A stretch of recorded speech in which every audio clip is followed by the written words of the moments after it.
Yeah, done.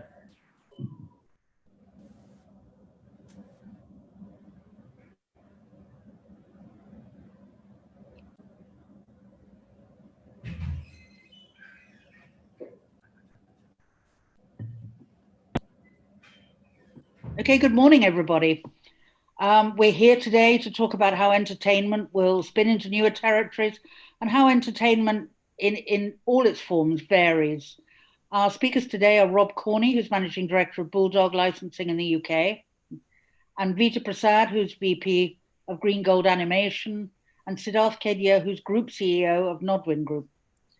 We'd like to start with Rob, who will talk about entertainment licensing, including classics, and really how it works and what people should be looking at. So if I can hand over to Rob. Brilliant. Thanks, Francesca. And good morning, everybody, or good afternoon, depending on which part of the world you're in. I have prepared a brief presentation, actually, on this topic. So apparently only the host can share in this meeting. By the magic of technology, hopefully I'll be able to share that with you very soon. Apparently not. Okay. Well, I'll tell you what, I will talk instead of showing a presentation, not a problem at all. I'll work through the presentation on my own screen. Okay, so a quick introduction to me. I'm the Group MD of Bulldog Licensing, as Francesca mentioned. As an agency, we were formed in 2007, and we're a full service agency headquartered in London, ordinarily headquartered in London, obviously circumstances aside. And full service agency means that we handle everything from contract negotiation to product development to the collection of finances and the day-to-day management of a brand within the retail environment. And we were the first agency to launch with what we call a retail-first approach. The retailer is of course, the gatekeeper to the consumer. So we started from the point of view of being able to kind of control that. There we go. Sorry, I'm sort of being told I can actually show my screen now, but it doesn't seem to want to work. Oh, you are a co-host now. Yeah, but apparently my, oh, gosh. That doesn't want to work at all. No. I don't know if you can still see me. I can't. There we go. Okay. I'm not going to bother because I can't find the way of doing that. So since starting the business in 2007, we've gone on actually to develop the licensing programs for a number of household names, from Sesame Street to DreamWorks Animation, Care Bears, and Electronic Arts, and many, many others over the years. So really, when we set about creating a licensing program, we start from the point that there are a number of questions that we need to ask of the brand. The first one is, why are we licensing it? And the licensing world has changed significantly over the last few years. There's what I call a lot of background noise in licensing now.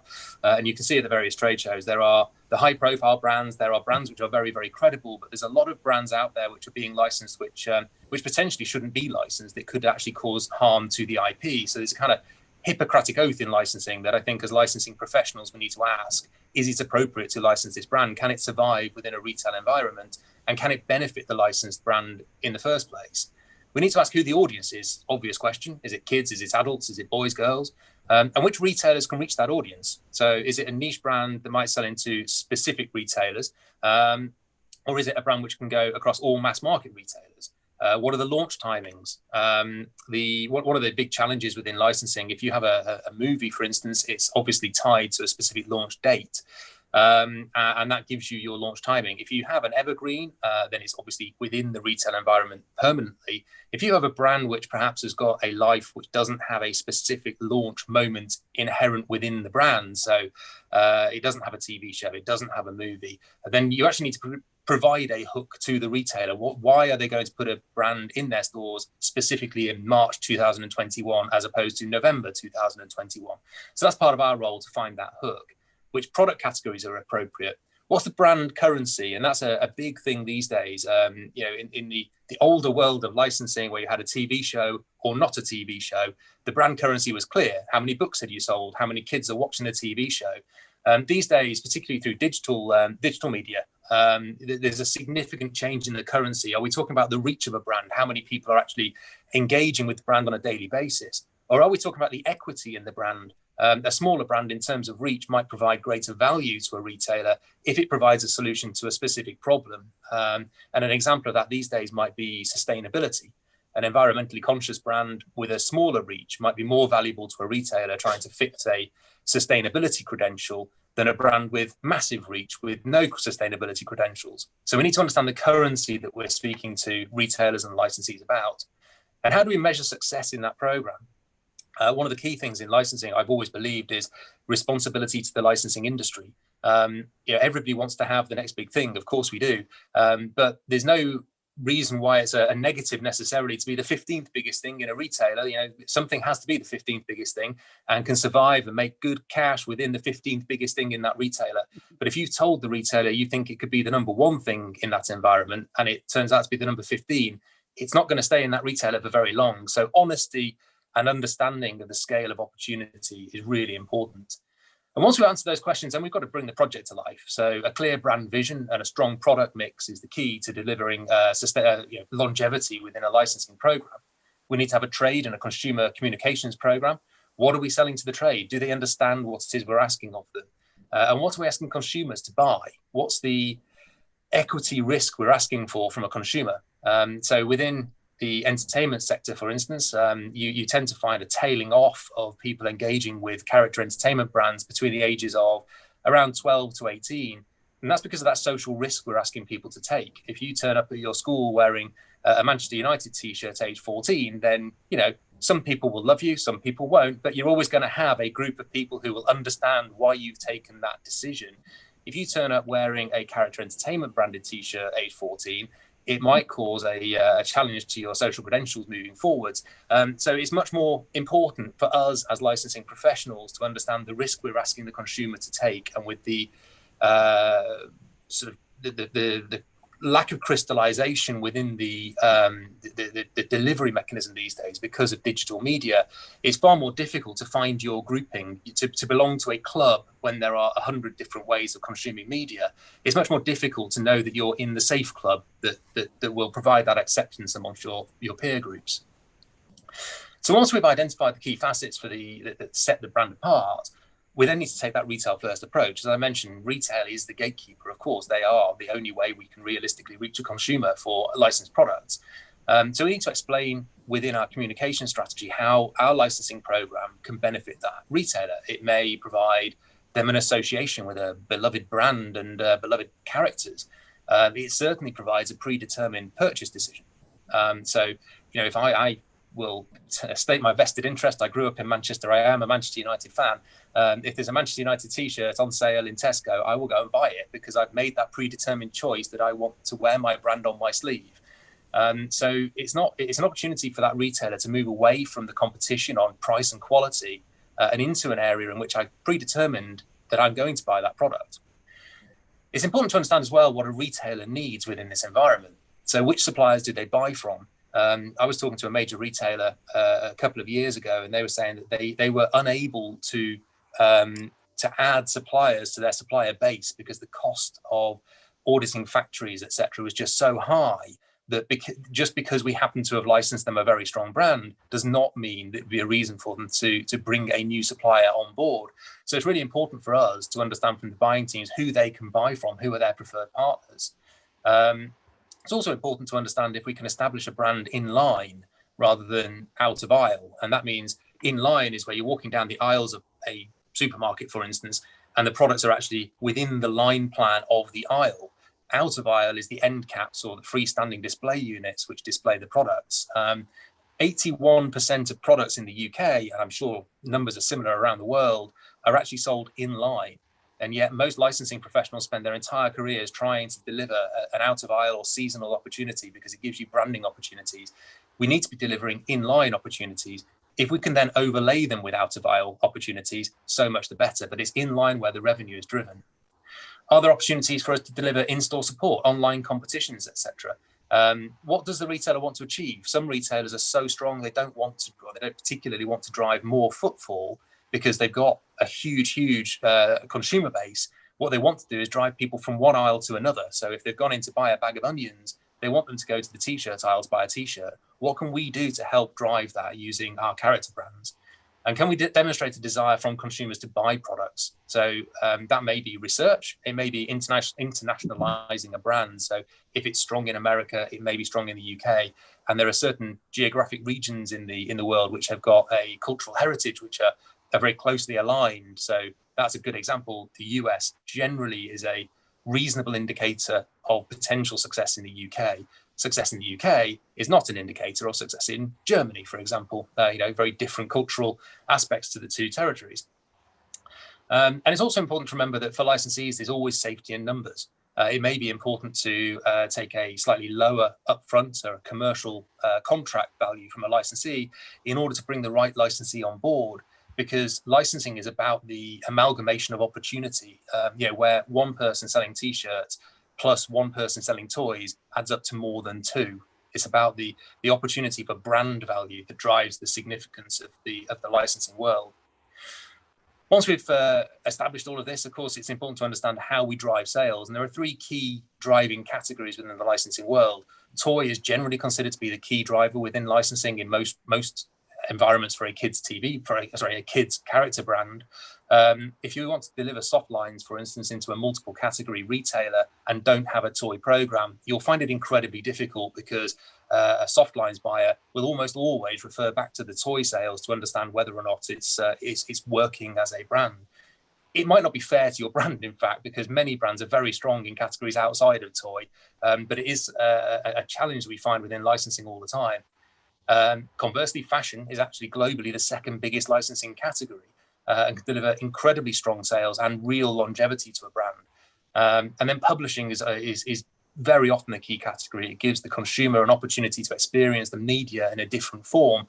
And of course, it's a significant product that sits on a child's shelf, and as they walk into their bedroom, they engage with that brand, whether consciously or not, on a daily basis. Really important category. Without success in at least one of those categories, preferably many, it's very, very difficult to deliver a significant licensing opportunity which will deliver the kind of scale that the retailers desire. It's not impossible. It makes it very, very hard. And it's important at the outset to set the expectations of each of those partners so that the marketing spend is appropriate to the scale of opportunity that we feel we can deliver. Once we have delivered our licensing program, by virtue of our conversations with retail, we then need to support our retailers, of course. And different retailers have got different options in terms of what we can deliver to them. And it's important to make sure that you're delivering that opportunity within the scale of opportunity of the brand. Is it going to be the number one brand? Is it going to be the number 15 brand? But also within your budgets. There are some licensors who are enormous, as we all know, and they have very, very, very large budgets, which most of us frankly can't compete with. But there are ways around it. Can we offer a money can't buy opportunity? Is there a celebrity involved in the brand who could maybe sign a poster that nobody else could possibly get? Can we do online competitions? Can we do set visits, for instance? Increasingly, retailers, particularly right now, are looking to drive traffic online rather than in store. It's really important at retail now to keep fast foot flow through the store. They don't want people hanging around because of the global situation we're all in. So that actually provides us as licensing people with a new opportunity. It's much more cost effective to deliver online marketing than in store, which requires physical things to be made. And one thing we can certainly provide to retail is product differentiation. We might want to give them an exclusive product line. For instance, if it's a wheel toy specialist, maybe they can have that product for a 6-month exclusive, maybe permanent exclusive while they're buying a certain number of products. We can certainly provide exclusive style guides, but again, that needs to be done through communication with the buying teams to make sure the style guide is in line with their fashion direction for the coming period. And then we look at internationalizing the program. So the principles of licensing are true throughout all regions of the world. The concept is we're asking somebody to do something called copylefting. Instead of copywriting, which means I protect the copy for myself, I'm leaving the copy to somebody else to benefit from the product. My licensors make great TV, films, video games. They don't make great T-shirts. Well, might be doing them a disservice, but generally they probably don't make great T-shirts.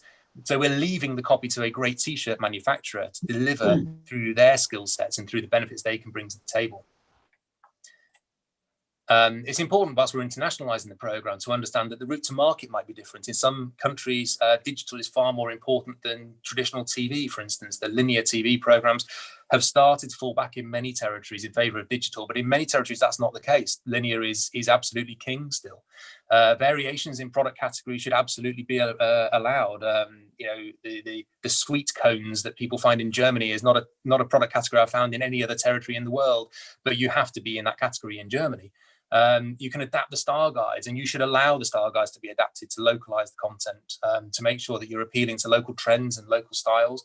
And it's important to understand that success in one territory does not predicate success in another. Just because it happens to be the #1 brand in territory X does not mean it will be successful in territory Y, but it does give us an opportunity to demonstrate that it has an appeal within a grouping in the world. Interestingly, globalization has become a major factor within licensing, as it has in every industry, because generally speaking, if you launch a brand in one territory, by the time you come to launch it in another territory, the awareness levels are sky high in that territory already, because people have accessed it via YouTube, etc. So within Europe, for instance, with the open borders of the EU, obviously the cross-category trading opportunity causes a major I'll be careful with my choice of words here. Something that we need to think about very carefully when launching brands, because of course we can't necessarily ring fence it to one country within the EU. So there's all these different facets that we need to be conscious of. When licensing classic brands, there are a few other things to bear in mind. Of course, as a classic brand, there's an existing fan base, normally an adult fan base, of course, and we need to make sure that we're bringing them with us on the journey. So Care Bears is one of our properties as an example, and we need to make sure that we're providing things for the original fans in order to gain the inheritance they can bring with them. So if you were a child in the 80s growing up with Care Bears and now have kids, then it's really important that we're providing things to the child of the 80s so that they're on board with the program as we adapt it to become more suitable to a modern audience. So things like fashion apparel, for instance. We have a huge fashion apparel range on Care Bears, and we will see that trickle down effect into the kids as parents go, I grew up with this, it's so cool. If you're not providing that classic audience with that product opportunity, then you definitely run the risk of alienating the original fans. Not only do you then lose the inheritance, you potentially gain a negativity. So it's incredibly important to understand the classic audience as well as the new kids audience, which might be the sweet spot you're aiming for, but never ever forget the classic fans of a brand. They are absolutely the bread and butter of a classic property. And then we need to understand about how we maximize revenue. For most licensed brand owners, the aim of licensing is to drive revenue, of course. And managing the licensing program to ensure longevity is the key to this. Developing a product range which ensures there's always room to breathe for the product categories which provide stickiness is absolutely crucial. Not over licensing a brand is something we hear the phrase used a lot in licensing. Has been over licensed, and you generally find when that happens, the brand falls off and starts to sell fewer products. Simple reason behind it is that if you've got a core play set, for instance, which drives the stickiness of the brand, everybody needs to be buying into that product. If you're proliferating the brand to such an extent that you've got 1,000 product lines at retail, then the share of spend dilutes and starts to move into other product categories away from the thing that's causing the stickiness. And eventually the brand starts to sell fewer products. There's some key factors which risk shortening the life cycle of a strong brand. That poor product mix or inappropriate products is key within the limitation of the brand life cycle. Chasing the dollar, signing up licensees who are simply offering large amounts of money but don't have the great product or the great distribution, and losing relevance to the consumer, taking the eye off the ball because of potentially loss of opportunity. Maybe the TV show is taken off air, which is a fairly damning result for a TV show, but maybe it's that we have failed to adapt to fashion cycles and take our brand into new areas as a result of that. Once it becomes irrelevant or stale, then it starts to fall off. Ultimately, communication is absolutely the key within the licensing world. Communication to licensees to prove the relevance to the consumer, communication to the retailers to show why our brand and not somebody else's is going to be the thing that moves off their shelf more quickly and more profitably. Without that communication, the licensing world doesn't exist. So communication and relationships is absolutely the key to building an effective program. Thank you. Thank you very much, Rob. That was fascinating, actually. We'll now move on to Anvita Prasad, who is Vice President of Green Gold Animation, who's going to talk more about properties that are popular in India and also keeping a property that's really popular in India, keeping it live and relevant. So if I can invite Anvita. Hi, Francesca, can you hear me? Yes, perfectly.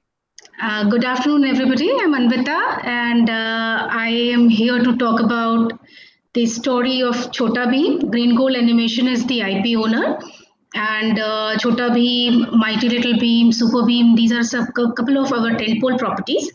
Green Gold Animation, basically an animation company where we do a lot of animation work, and started in the early 2000. And before Chota Bheem, we did a couple of shows which aired on Doordarshan, and then a few years later, Chota Bheem happened, and we met Cartoon Network here in India. And that time, Cartoon Network had a new channel called Pogo, and they gave us the opportunity in the year 2008. And Chota Bheem debuted in 2008, and since then we are with Pogo. The relationship is going strong, and I would very proudly say that today 60 to 65% programming on Pogo is Green Gold IPs.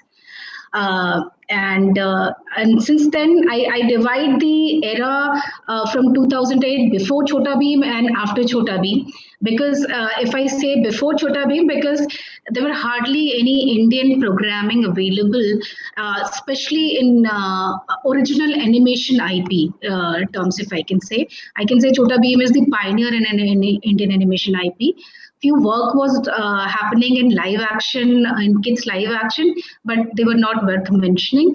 So and what Indian kids were watching before Chota Bheem was like all old reruns of the Western countries, so the programs were there. And that is what I think when we debuted on Pogo, overnight we became success. I think we touched the right chord and we addressed the latent need of the audience. And we didn't do anything special for that. Our stories were very simple. There was some moral and lessons in that. Our characters were very relatable to the kids, and they were seeing Indian village story, Indian village, and they were seeing a programming which is directly talking to them. And somehow we touched the right chord, and of course I also say that we got the first mover advantage in that, and show became the overnight hit. And plus the parents also never objected their kids to watch this program, because kids were learning about the Indian culture. Till now kids were learning about the American culture or Western world, but for the first time on the main television, city kids were seeing the Indian villages as per se. So parents also never objected, because kids were learning Indian values, Indian culture. So this is the brief. Basically, today we have 350 plus episodes in Chota Bheem, and this is the 12th year running. And we are going very strong. In fact, as I talk, on 24th of this month, we have launched new episodes on Pogo, which I will cover when I talk about how we keep relevance and how we keep the property fresh. So when we launched the property on television, it became very successful. Automatically, the idea for launching the licensing came into the mind, and we started getting calls from brands. They started inquiring about the association, and couple of pirated products started popping here and there, and we realized that before it becomes the full-time business, it's better that we enter into the licensing business. And so that's how the licensing department was conceptualized in Green Gold, and they took it very seriously. Licensing I see in couple of IPs. In case of IPs, they take licensing as a side business, which Green Gold never did. Green Gold saw the potential in licensing, and they developed a full-fledged department. They hired the licensing professionals to run it, and then started seeding the market. And how they expanded the brand in a span of 7-8 years to make it the #1 licensing brand and top television property is that initial legwork. India is a very, very challenging country. It is many countries in a country, basically. So everything started with the legwork, meeting people. Again, in India, the personal meeting is very important. People give more importance if the company's MD is coming and explaining with the business. And so that's how it started. We started covering the length and breadth of India, meeting new people, explaining them the business model and asking for them to associate with us. And then we also looked at from all the angles, 360-degree approach we took. What we did the traditional licensing model, which everybody does. Then we also did the merchandising. We also took the merchandising route, where we launched a couple of categories on our own. Like we launched comics, we launched coloring books, couple of T-shirt ranges, couple of toys. So what happened that product started seeing in the market, and we were seeding the market, and we are trying to create more, market share and mind share. And then the third approach we took, we also appointed Bradford as a licensing agent of us. So it was not only the Green Gold was selling the license, Bradford was also our representative in India and in other countries. So all the three parts we covered in terms of expansion. And if you look at to support this program, what we did, we started a couple of divisions which will give the touch and feel experience to the fans of Chota Bheem, like the live event division. So in live event division, we had mascots of the characters, and these mascots were throughout the year traveling to every part of India, including the cities which are like B class, C class cities, going to the malls, going to the schools, and doing meet and greet program with the kids. So kids were dancing on Chota Bheem music, kids were handshaking with Chota Bheem, kids were clicking selfie with Chota Bheem. That gave a lot of boost to our character popularity, at the same time the licensing program. The next big thing what Green Gold did is opening the stores. These stores were company owned as well as franchised, and because we wanted to give the experience to our fans under one roof. Everything was available for them under one roof. So till today, a couple of our stores are very, very successful, and one of them at the domestic airport in Mumbai.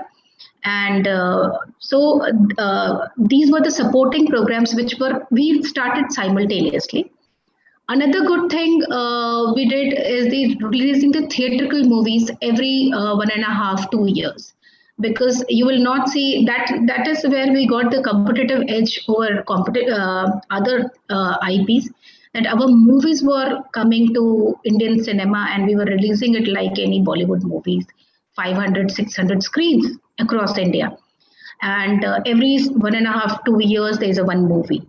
And the movie hype will be created in the cinemas, outside cinemas, through events. So these are the couple of smart things we did. And in programming, we did one more thing where we did television movies, which is like 90-minute format. And even today we do this, that we do television movies on special occasion, Christmas, Dussehra, Diwali, and that gives a very good response from our audience. So these are the things which we did to spread the awareness, to establish the licensing program. And as far as that, you had asked me to speak about the relevance, how we keep it property relevant to the audience even after 11, 12 years, basically. So if you see the initial programming, which Disney also does, and all the IP holders, they keep changing the look and feel of the characters slowly but gradually. So we keep doing that. We kept making the characters, improvising on the character. In fact, on 24th of this month, the new series which we have launched, our characters are looking very, very bright and colorful from our previous avatars.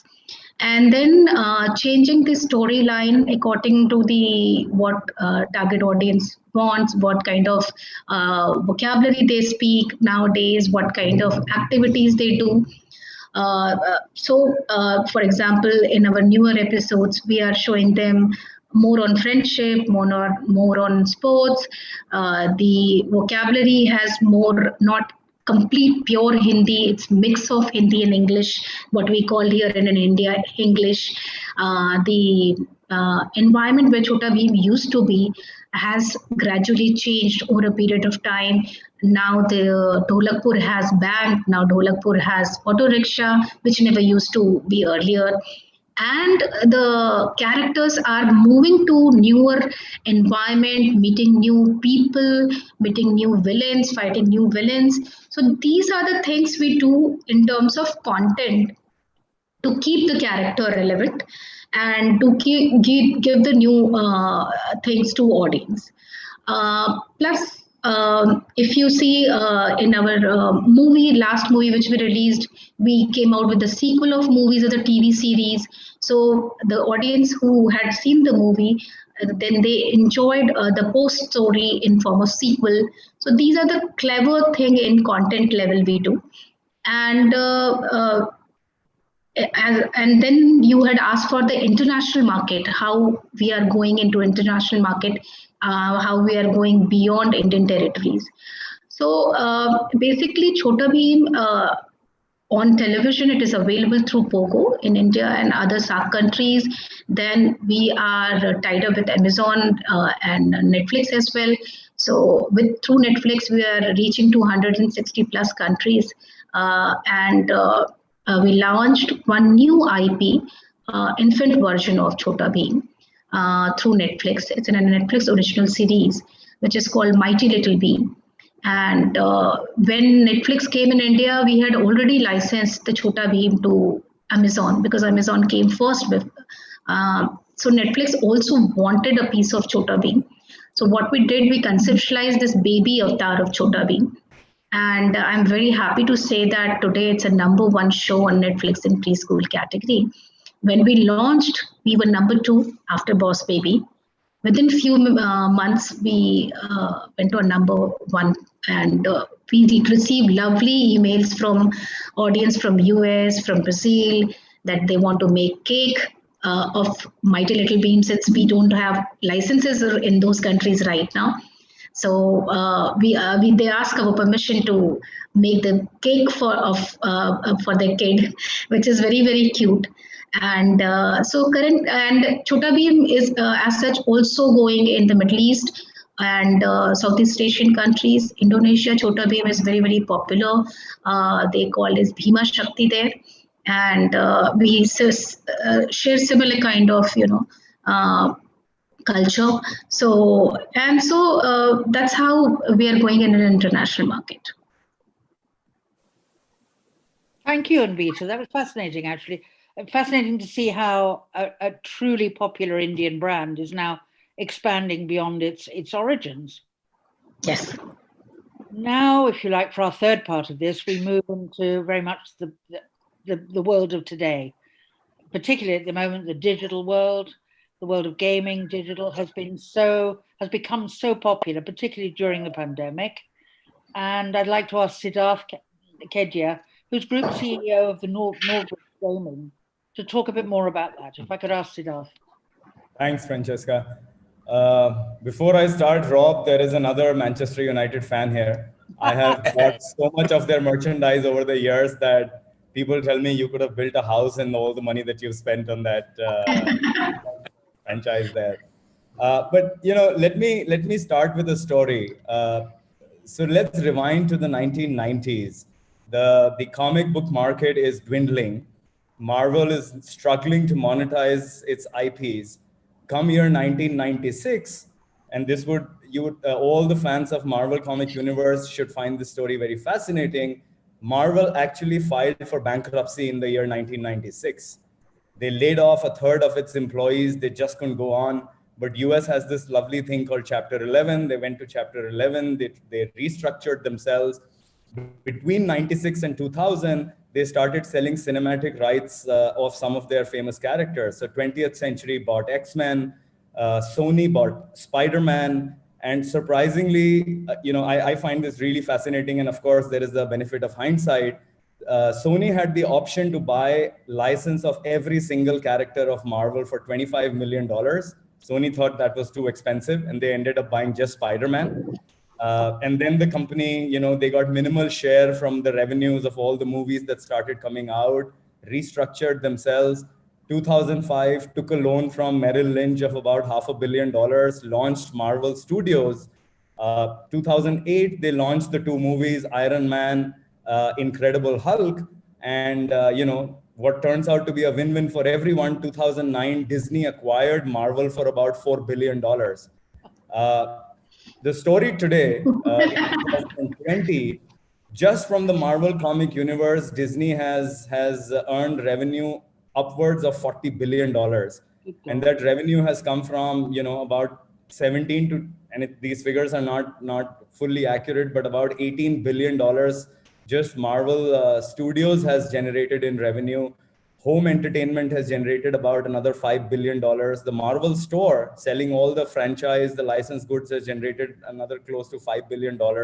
And one doesn't even know how much revenue one can attribute to all the rights that the theme parks carry.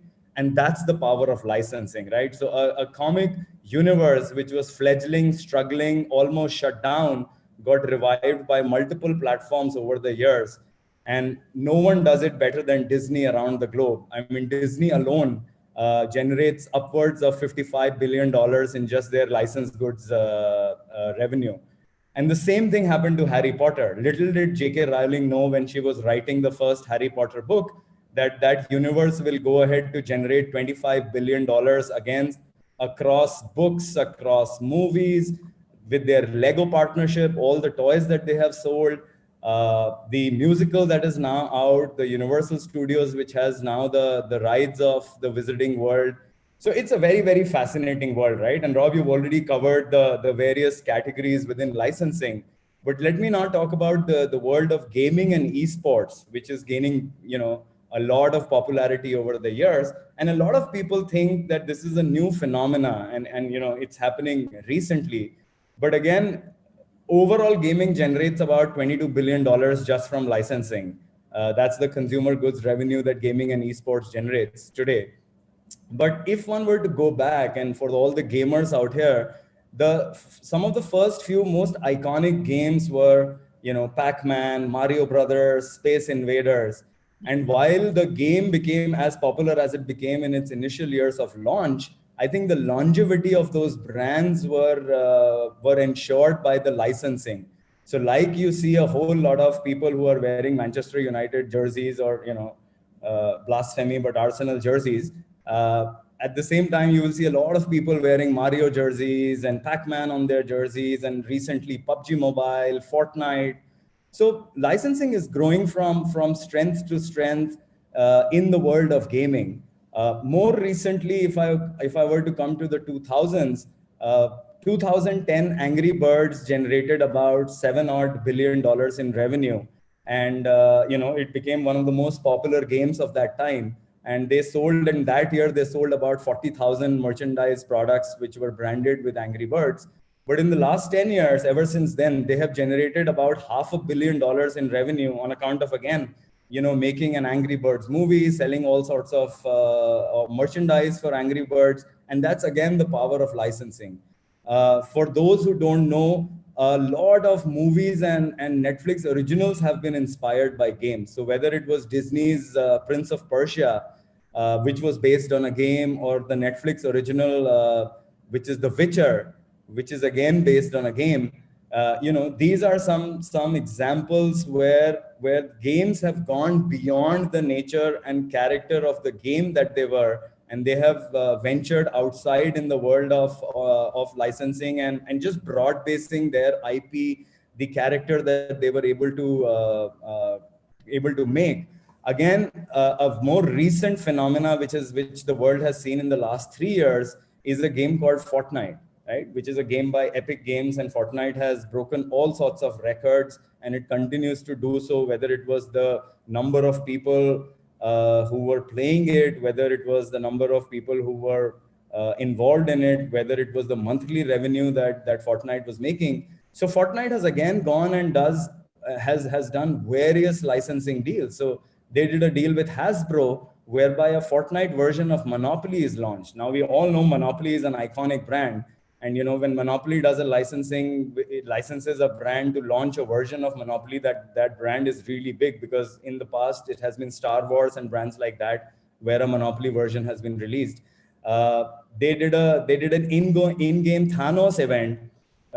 They integrated themselves with NFL. Some of the biggest names in music, whether it's Marshmello, whether it's Travis Scott, they have done concerts inside the game. From Michael Jordan to Nike, they have done collaborations with in the sports world.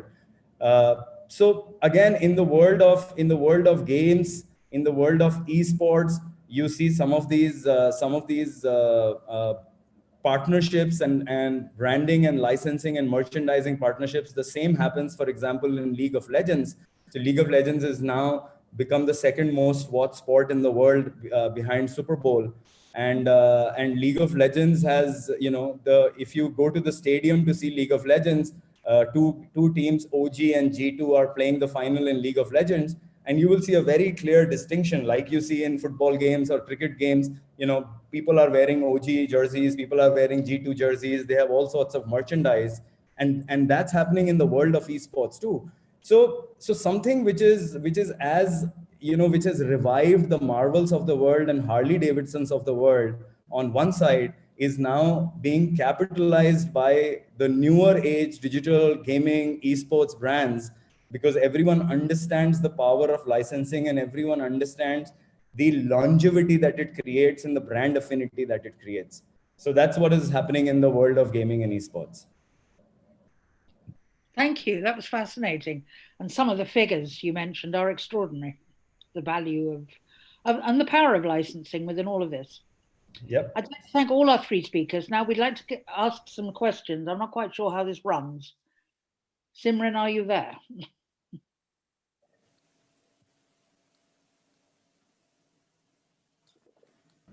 Do we know how to take questions? Francesca, there is one question in the chat window. I'm trying to find that. Oh, here we go. Okay. Let's go, if we can go through. I mean, Rob actually would be quite interesting to ask first, because you're obviously not based in India, but what is your experience of dealing with India? Have you had any experience of working with India? And how is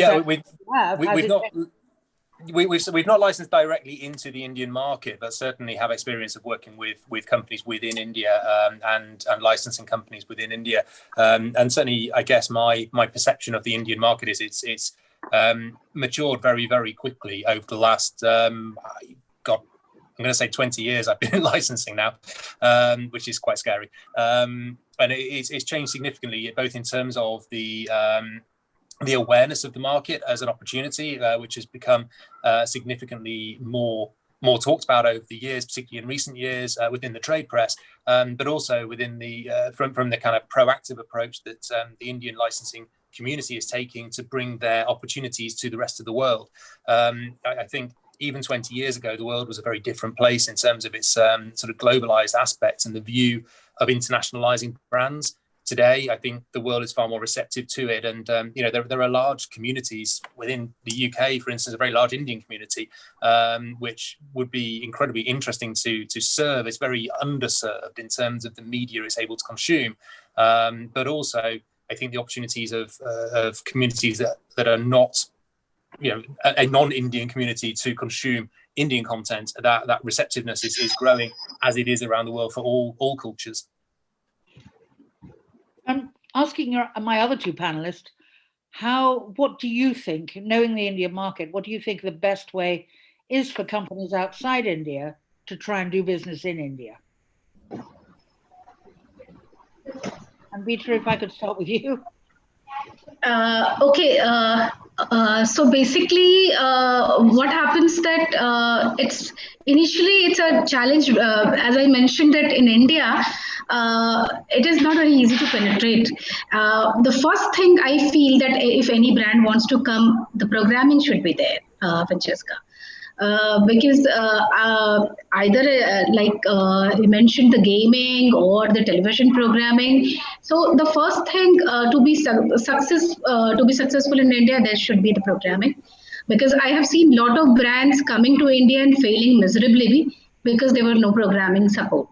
Yes, so that's, I feel, is the prime important first thing. Then second, walk through the agent. Rob would be very happy because you won't understand the complexities of India. You have to appoint an agent who understand Indian markets well, who understand in India there is no, it's a mix and match in distribution also, Francesca. If you look at, we are not totally organized retail. There's a lot of mom and pop shops who are also selling your merchandise and who contributes approximately 50 to 60% of your entire distribution. And to selling these merchandise to these small mom and pop is not an easy task, you know. So it's a mix of lot of things that you can do DTR, then you solve your modern retail problems, but you left the general trade.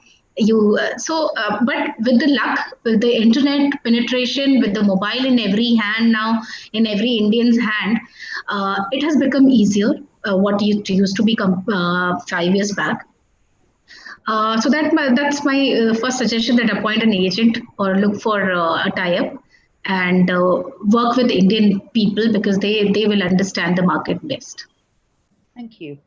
I'm really sorry, much fascinating as this is, we could go on forever actually, I think, but I've been told we are running very short of time. So if I can thank all of you for taking part in this, hopefully it's been useful for our audience.